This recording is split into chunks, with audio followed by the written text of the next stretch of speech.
हम लोग सारे लोग ये लॉकडाउन और कोविड से परेशान हो चुके हैं।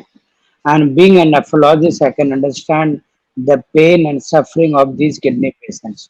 तो topic is very very broad. Topic ये है कि kidney diseases during covid times during this lockdown period. और जो अगला few minutes which I would be speaking, मैंने इसको कुछ सब टॉपिक्स में डिवाइड कर दिया है। एक, कोविड इन किडनी पेशेंट्स। दूसरा, कोविड के मरीज में किडनी की क्या क्या प्रॉब्लम होती है। तीसरा, डायलिसिस के मरीज और कोविड के क्या इम्प्लीकेशंस हैं। ट्रांसप्लांट और कोविड के क्या इम्प्लीकेशंस हैं। Then I will like to conclude with final topic, vaccination and how we should be prepared for third wave if any. तो let us talk about the first segment कि kidney के मरीजों के लिए covid के क्या implication हैं। Now let us recapitulate. Covid क्या है? कोरोना वायरस काफी सालों से, फॉर डिकेड्स, हम लोग देखते आए हैं एक रूप में या दूसरे रूप में। यह फ्लू का एक वायरस है। लेकिन इस बार क्या हुआ कि एक वुहान के, चाइना के एक लैब में एक वायरस म्यूटेट कर गया, जो ह्यूमन के लिए नहीं बना था। लेकिन वो म्यूटेट करके उसमें जेनेटिक चेंजेस आ गए कि वो started infecting normal human beings. तो ये जब आदमी में इसने अटैक किया तो इंसानी शरीर में इस बीमारी से लड़ने की, इस इन्फेक्शन से लड़ने की ताकत नहीं थी। अब इसका मतलब क्या हुआ? Then comes the topic of immunity. क्या होता है कि हम लोग अपने लाइफ टाइम में we are expose to so many infections, और हमारे बॉडी की जो डिफेंस सिस्टम है वो उस इन्फेक्शन से हमें बचाती रहती है, and we call that immunity. Immunity can be general. जैसे अगर हमारा शरीर मजबूत है तो हम बहुत बीमारियों से ऐसे ही बच जाते हैं। Immunity is specific also. जैसे अगर किसी इंसान को एक बार चिकन पॉक्स हो गया तो वो इम्यून हो जाता है, और उसे लाइफ टाइम में मोस्ट लाइकली चिकन पॉक्स दोबारा नहीं होगा। क्यों? क्योंकि जब पहली बार उसे चिकन पॉक्स हुआ था तो शरीर ने उसके अगेंस्ट जो डिफेंस सिस्टम तैयार किया उसको वो मेमोराइज कर लेता है। And the moment second attack of infection comes, तो वो इम्यूनिटी एक्टिवेट हो जाती है और वो चिकन पॉक्स के वायरस उससे डीएक्टिवेट हो जाते हैं और बीमारी नहीं होती। तो इसी इम्यूनिटी के मैकेनिज्म का सहारा लेके आज से तकरीबन 200-300 साल पहले ही पॉक्स का ही वैक्सीन बना। और उसमें क्या हुआ कि छोटे छोटे इन्फेक्शन क्रिएट किए गए कि हमारा शरीर में उस वायरस के खिलाफ या उस पैथोजन के खिलाफ इम्यूनिटी तैयार हो जाए। और इसी के तहत पोलियो का टीका बना, स्मॉल पॉक्स का टीका बना, और एक स्ट्रेटेजी के तहत पूरे दुनिया से स्मॉल पॉक्स को भगा दिया गया और भारत से पोलियो को भगा दिया गया, क्योंकि एक इम्यूनिटी पूरे देश में अधिकांश लोगों को हो गई। अब ये जो नया कोरोना वायरस का म्यूटेशन आया, इससे इंसानी शरीर एक्सपोज्ड नहीं था। तो none of us were immune specifically to this particular virus. तो हम लोग इम्यून नहीं थे। हाँ, देन कम्स जनरल इम्यूनिटी, जो जनरल बीमारियों से लड़ने की हमारे शरीर में ताकत होती है, उसके कारण ही हम बच सकते थे till some specific vaccine is developed, या जो आजकल मार्केट में आ गया। अब ये जब वायरस आया पहले किसी इंसान में, तो किसी भी दूसरे वायरल फ्लू की तरह ये बहुत ही इन्फेक्शस था।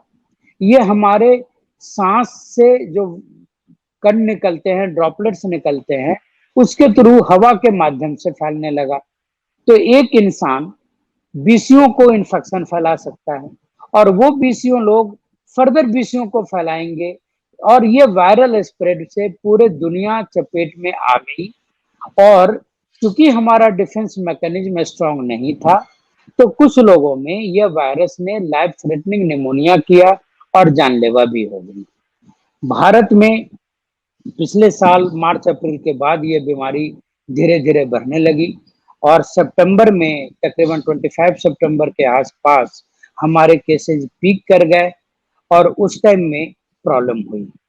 तो अब क्या हुआ कि कुछ लोगों को तो जुकाम तक नहीं हुआ, और उन्हें बस टेस्ट में पॉजिटिव आया, सीरो जो टेस्ट हुए, लेकिन कुछ लोगों ने जान भी गंवा दी।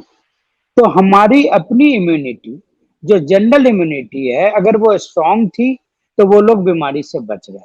लेकिन जो लोग कमजोर थे, वयोवृद्ध थे, जिन्हें डायबिटीज थी, जिन्हें किडनी की बीमारी थी, वो लपेटे में आ गए।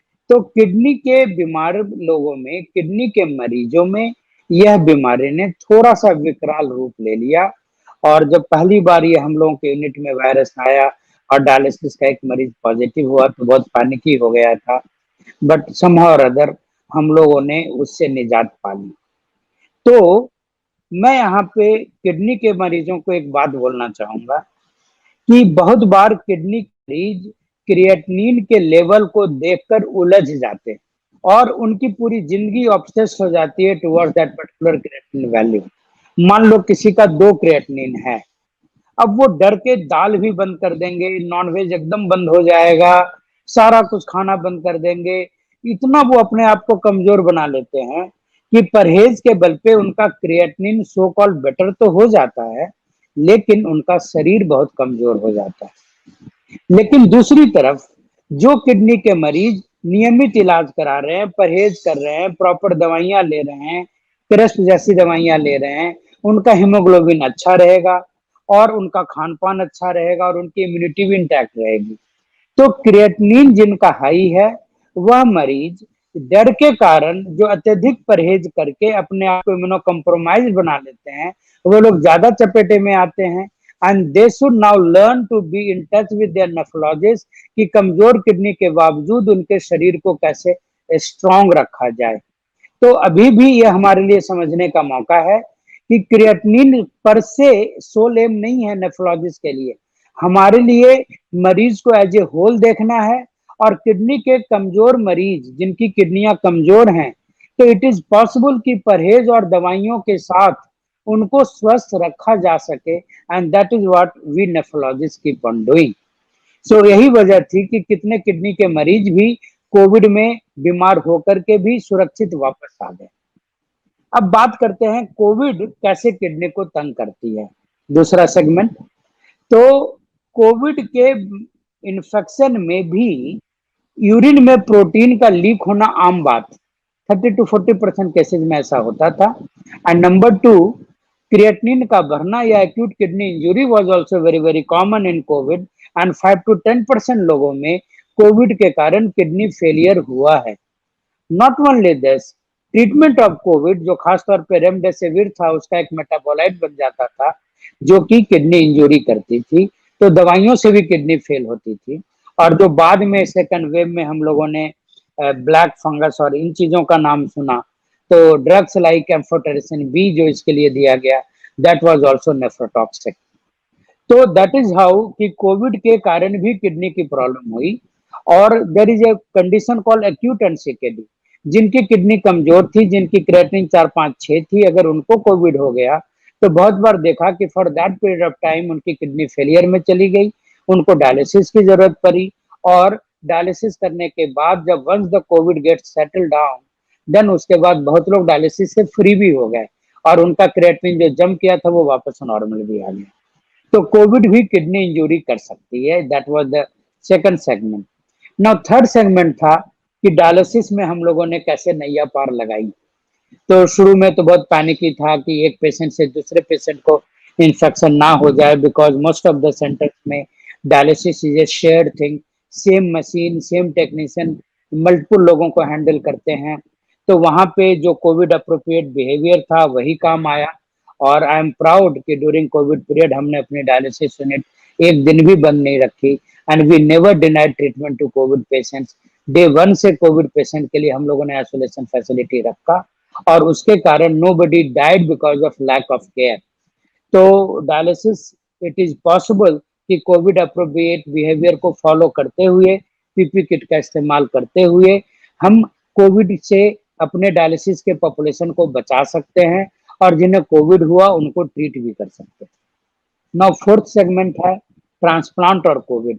देखिए, जब हम ट्रांसप्लांट करते हैं तो यह किडनी स्वीकार्य हो, ये पेशेंट उस किडनी को टॉलरेट करे, उसके लिए वी गिव मेडिसिन जिसको इम्यूनोसप्रेशन बोलते हैं, which includes most of the times steroid plus drugs like MMF plus drugs like CNI. ये सारी दवाइयां बीमारी से लड़ने की ताकत कम करती है और कोविड से भी लड़ने की ताकत कम करती है।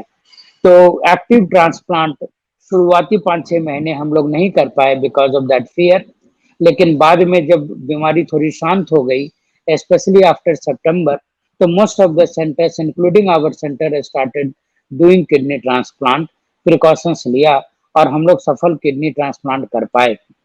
और ऐसे भी लोग थे जो while on dialysis, while on transplant workup, उनको एक्चुअली कोविड हो गया। In fact we have a very interesting case जहाँ पे ये पेशेंट बिहार से आए हुए थे दिल्ली, और कोविड के पीरियड में इनका ट्रांसप्लांट डिलेड हुआ। अब इनका एबीओ मैच भी नहीं कर रहा था और इनका एचएलए में भी इश्यूज थे, डीएसए वाज पॉजिटिव, डोनर और रेसिपिएंट को कोविड भी हो चुका था।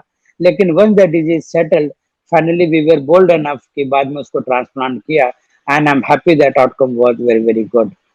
अब एक चीज हमने ये देखा है कि as compare to dialysis patients, transplant के पेशेंट ने बहुत बार उतना विकराल रूप नहीं लिया कोविड ने, स्पेशली फर्स्ट वेव में। तो उस टाइम में बहुत लोगों में डिजीज कंट्रोल में रहा, लेकिन सेकंड वेव जो आया वो बड़ा अनप्रेडिक्टेबल था। I have lost few close patients of mind जो हमें लगता है कि वो बच जाते। तो ये अनप्रेडिक्टेबल था, it was a bad phase, and I am happy कि सेकंड फेज धीरे धीरे कंट्रोल में आ रहा है। तो अब बहुत ही जरूरी है कि हमें सो कॉल थर्ड फेज से बचना है। अब आपने देखा होगा कि पिछले 1 साल में क्या हुआ, जो पहली बार एक्सपोज हुए थे वो इम्यून हो गए मोस्ट ऑफ द टाइम्स, कुछ लोगों ने वैक्सीन भी नहीं लगवाया, specially health professional such as us. लेकिन फिर क्या हुआ कि वायरस म्यूटेट कर गया। तो वायरस को भी भगवान ने ही बनाया है, वो भी अपने बचने की तरकीब ढूंढता रहता है। तो सेकंड जो वायरस आया, तो वो 2-3 चीजें हुई। एक तो it was more infectious, number 2 pneumonia तक हो जाता था और पता भी नहीं चलता था, and number 3 most of the time routine PCR test miss कर जाता था इसको।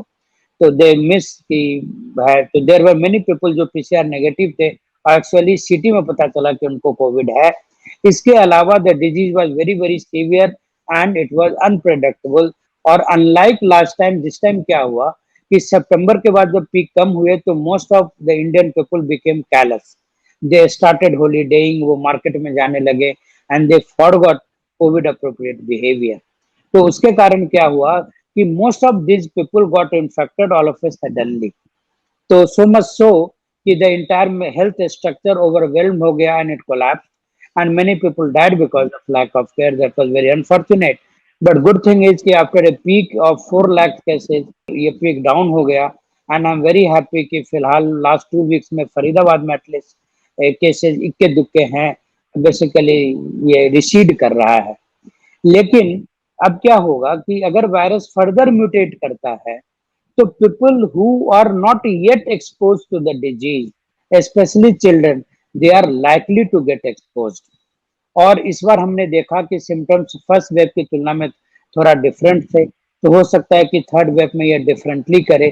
तो हम लोग का डर है कि कहीं चिल्ड्रन एक्सपोज ना हो जाएं जो अब तक इस बीमारी से बचे हुए थे। तो और इससे बचने का एक ही तरीका है कि जिस तरीके से हम लोगों ने, मैंने स्मॉल पॉक्स से शुरुआत की थी, कि जिस तरीके से हम लोगों ने स्मॉल पॉक्स को दुनिया से भगा दिया, जिस तरीके से हम लोगों ने पोलियो को इंडिया से भगा दिया, तो क्या हम कोविड को नहीं भगा सकते?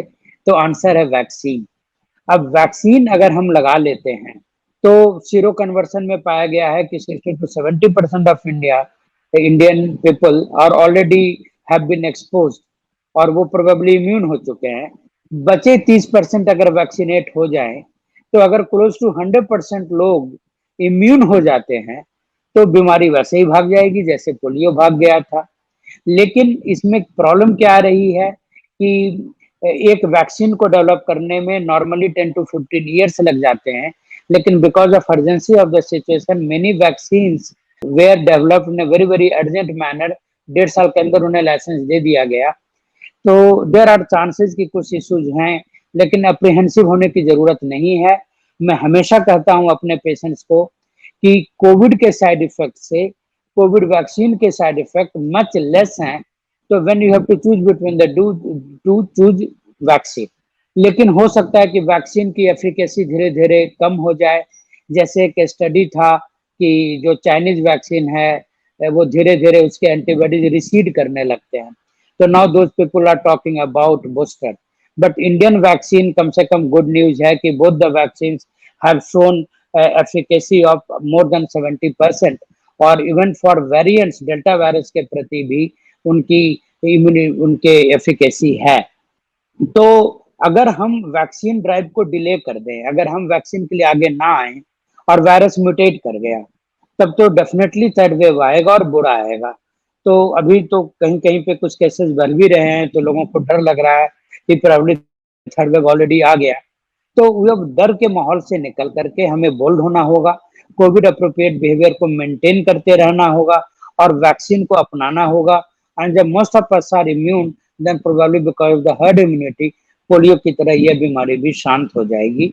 लेकिन because the vaccine is new और अभी हमारी लर्निंग कर्व है, we are yet to receive all those information regarding the entire efficacy and booster and so many things.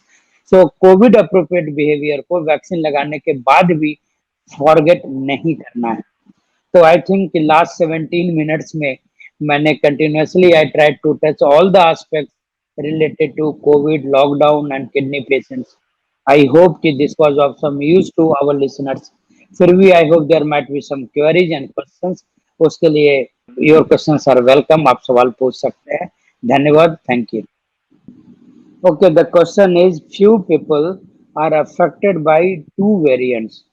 देखिए उसका जवाब हमने अभी दिया कि आप ऐसे फ्लू की बात करो या H1N1 की बात करो, हम लोग हर साल टीका ले लेते थे।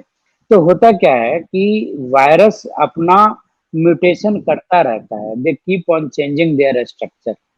तो अगर हम नेचुरल इम्यूनिटी से a type of virus infected a person, उससे वो थोड़ा इम्यूनिटी हुआ, तो इट इज पॉसिबल कि वो इम्यूनिटी, जैसे अगर आप अपनी एंटीबॉडी विथ टाइम कराएं, तो इट इज पॉसिबल कि वो एंटीबॉडी लेवल धीरे धीरे डिके कर जाएंगे and you are expose to री इन्फेक्शन।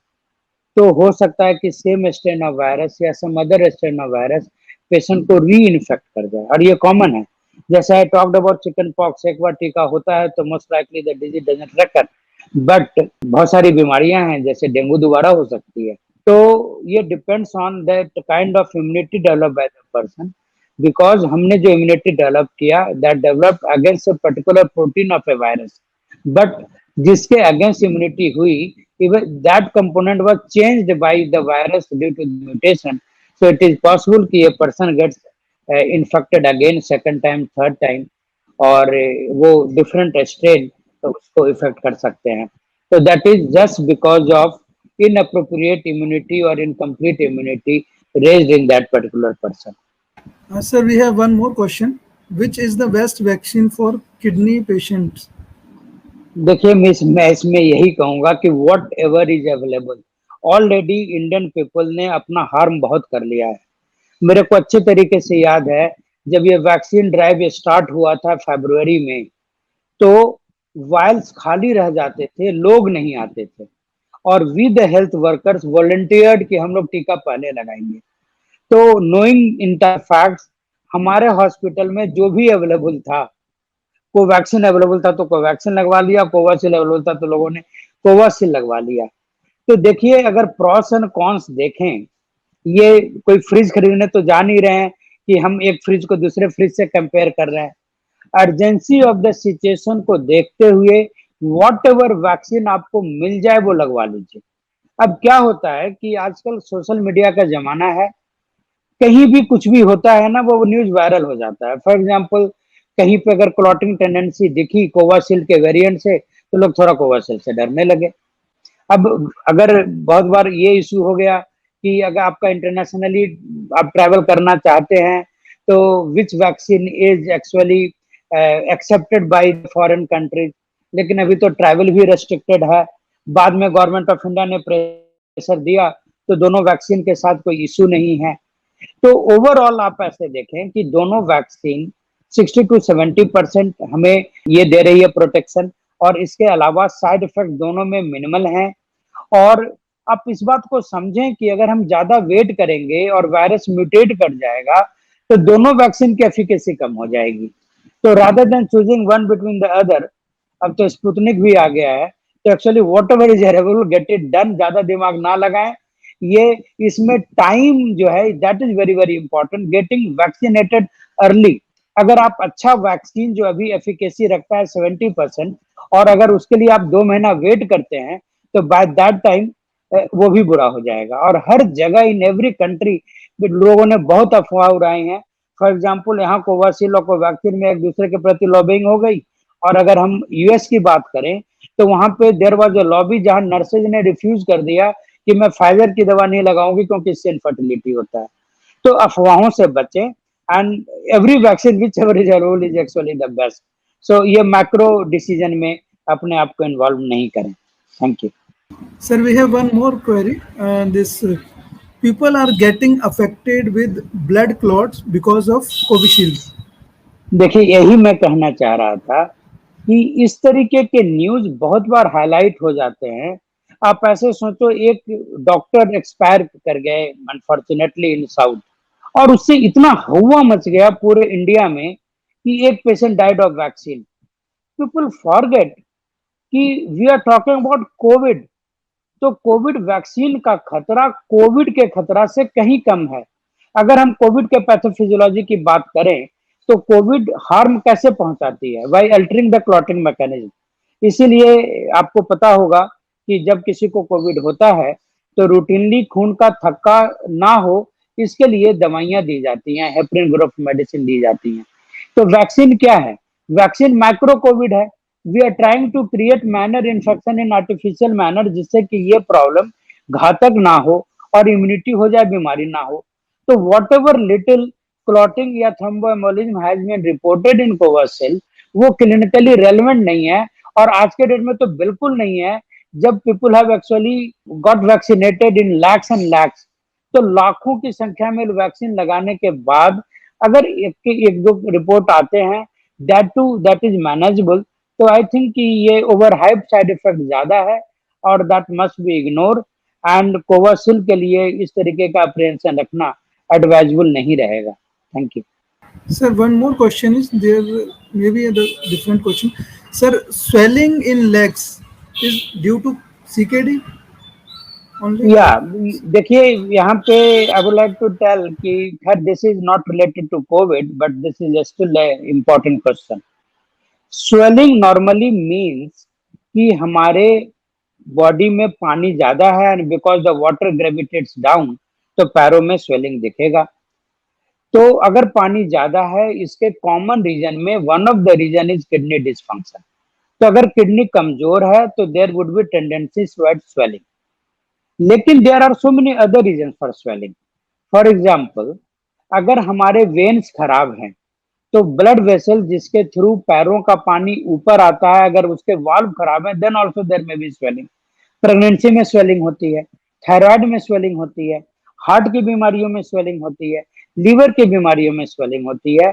और सब कुछ ठीक है तो बस ज्यादा देर पैर लटकाने से भी स्वेलिंग हो जाती है।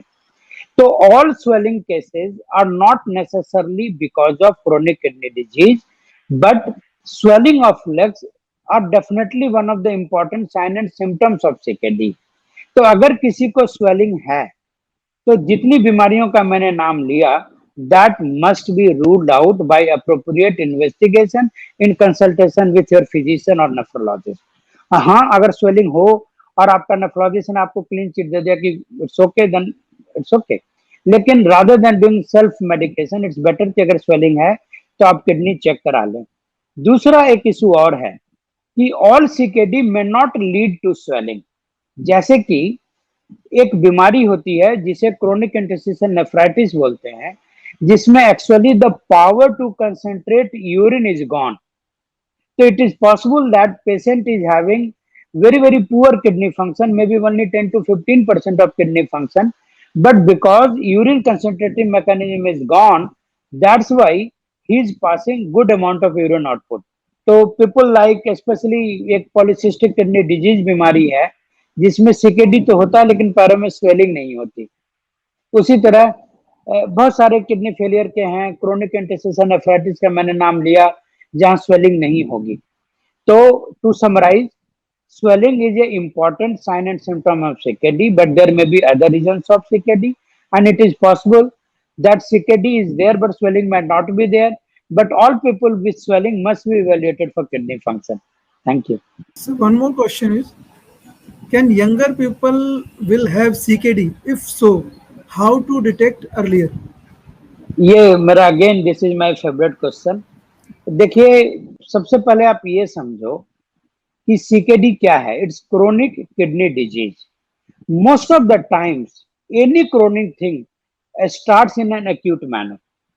तो अगर किसी भी पेशेंट को ग्लोमेरुलोनेफ्राइटिस हुआ, ग्लोमेरुलस है किडनी के फिल्टर का नाम, तो any person has onset of kidney disease and he suffers with glomerulonephritis which is acute condition of kidney, तो उस टाइम में पेशेंट को कुछ सिम्टम होते हैं, such as swelling in legs जो अभी बताया, इसके अलावा passing protein in urine, passing RBC in urine, little disturbance in blood pressure और यूरिया क्रिएटिन का थोड़ा सा ज्यादा रहना। अगर इस टाइम में पेशेंट अल्ट्रासाउंड कराए तो most of the times the kidney size would be normal. Now this is the time जब अगर आप किडनी के डॉक्टर को दिखा लेते हैं and if he is able to diagnose your problem by procedures such as blood test and kidney biopsy, then ये glomerulonephritis in most of the cases is reversible and curable. लेकिन बहुत बार होता क्या है कि किडनी की बीमारियों के सिम्टम्स इतने मामूली होते हैं कि they tend to ignore। हल्का सा स्वेलिंग होगा, लोगों को लगता है कि ये पैर लटकाने से हो गया, पेशाब में झाग आ गया, वो इसे इग्नोर कर गए, बीपी थोड़ा बढ़ा, वो सोचते हैं स्ट्रेस से होगा। And that is how these early signs of kidney diseases are missed. और अगर वो अल्ट्रासाउंड कराते हैं और उसमें किडनी साइज नॉर्मल होता है तो दे गेट एश्योर्ड। जबकि फैक्ट ये है कि दिस इज द टाइम कि आपको एग्रेसिव मैनेजमेंट करना है। तो मोस्ट ऑफ द टाइम्स अगर इस स्टेज पे पेशेंट्स अर्ली सिम्टम्स को डिटेक्ट करके अगर नेफ्रोलॉजिस्ट के संपर्क में आ जाते हैं तो दैट किडनी इज लाइकली कि वो क्योर हो जाएगा। लेकिन अगर ये 2-3 हफ्ता मिस हो गया और ये बीमारी पुरानी होगी तो ये क्रोनिक किडनी डिजीज में कन्वर्ट हो जाती है और लाइलाज हो जाती है। तो मैं तो ये मानता हूं कि most of the times chronic kidney disease is missed opportunity of treating kidney at the right time. इसके अलावा बच्चों में कुछ जन्मजात कंडीशन होते हैं जिसके कारण किडनी कमजोर हो सकती है, जैसे उनके किडनी के यूरेथ्रा में वाल्व की प्रॉब्लम हो सकती है। There is a disease called vesicoureteric reflux, वो हो सकता है। तो एक उदाहरण दूंगा कि अगर छोटे बच्चों में स्पेशली मेल्स में अगर यूरिन इन्फेक्शन हो तो बहुत बार लोग एंटीबायोटिक लेके सेटिस्फाइड हो जाते हैं। लेकिन देखिए, यूटीआई नॉर्मली एडल्ट्स की बीमारी है और मैरिड फीमेल्स की बीमारी है। अगर बच्चों में यूटीआई हो तो एंटीबायोटिक लेके इग्नोर ना करें, rather you should get A thorough kidney evaluation done कि कहीं किडनी के अंदरूनी बनावट में कोई प्रॉब्लम तो नहीं है। तो urine infection in childhood may be an indication of some structural abnormality inside the kidney, or if that kind of abnormality is taken care of at the right time, the common conditions are posterior urethral valve and vesicular reflux, then probably again these kidneys can be managed and chronic kidney disease can be prevented. So that was answer of the question कि can younger people have CKD? They do have, लेकिन बुद्धिमानी ये होगी कि जिस time में CKD की शुरुआत होती है तो शुरुआती 1-2 महीने में वो डिजीज ट्रीटेबल होता है, एंड अगर उस टाइम में आप ट्रीट करवा लेते हो तो you can prevent CKD to a large extent. Thank you sir. We have next question please sir. Again I have answered. Yes sir, yes sir, you have already answered for this. So can you take the next vaccine वो है जो आपके अस्पताल में available है। ये Covaxin भी अच्छा है, कोविशील्ड भी अच्छा है, स्पुतनिक भी अच्छा है, तीनों अवेलेबल हैं। वॉट एवर इज अवेलेबल लगा लें और छोटे मोटे केयर लें कि just watch for the complication. देखिए, थ्रोम्बोटिक इफेक्ट के बारे में भी एक क्वेश्चन था कोविड के मरीजों को थ्रोम्बोसिस हुआ, लोगों ने बचा लिया। तो अगर वैक्सीन में 19 भी छोटे-मोटे इफेक्ट हैं, be in touch our doctor, ये सब माइनर साइड इफेक्ट्स हैं एंड अगर हैं तो that can be very well managed. तो don't worry, whichever vaccine is available that is the best vaccine. And so we have another question. Can dialysis be taken on the same date of vaccination? Most of the times during the dialysis we give a drug called heparin, blood thinners देते हैं, जिससे कि bleeding tendency बढ़ जाती है। We give that because अगर नहीं देंगे तो ब्लड क्लॉट कर जाएगा इन डायलिसिस मशीन। तो उसके कारण क्या होता है कि same day intramuscular injection must be avoided. तो नॉर्मली वैक्सीन आप डायलिसिस वाले दिन ना लगाएं, but because of whatever reason, suppose ऐसी मजबूरी आ गई और ऐसी इमरजेंसी आ गई कि आपको सेम डे लगाना ही लगाना है, तो theoretically there is a way out. आप अपने डायलिसिस प्रोवाइडर से रिक्वेस्ट करें कि वो खून पतला करने वाली दवा ना दे, हेपरिन ना दे, and then intramuscular injection can be given. But preferably it is better कि दोनों को अलग अलग दिन के लिए प्लान करना। I think this is the last question. Yeah, but this was a good opportunity. I'm sorry it got delayed because of some patient commitments. Unfortunately, एक डॉक्टर के लिए पेशेंट ही सबसे जरूरी होता है. But I understand. I'm really thankful to Dialysis TV and Reddy Lab कि देखो अगर इस तरीके का एजुकेशन हो rather than treating COVID patient, that would be wonderful अगर COVID होता ही नहीं। तो ये आज के टाइम में अगर हम थोड़ा सा अपने आप को एजुकेट कर लें और कोविड को थर्ड अटैक को वेव को प्रिवेंट कर दें, that would be a great service to Mankind.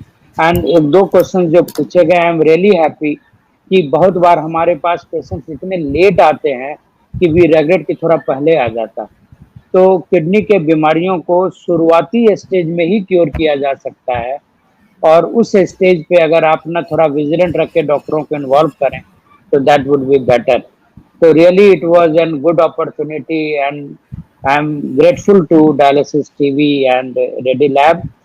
चलो तो thank you all, And sir, thank you the host. yes, sir. With this, on behalf of Dr. Reddy's, I thank our speaker, Dr. Jitendra Kumar, and all the participants. I wish your future with positive and good health because good health can't wait. Thank you, sir. Thank you everyone.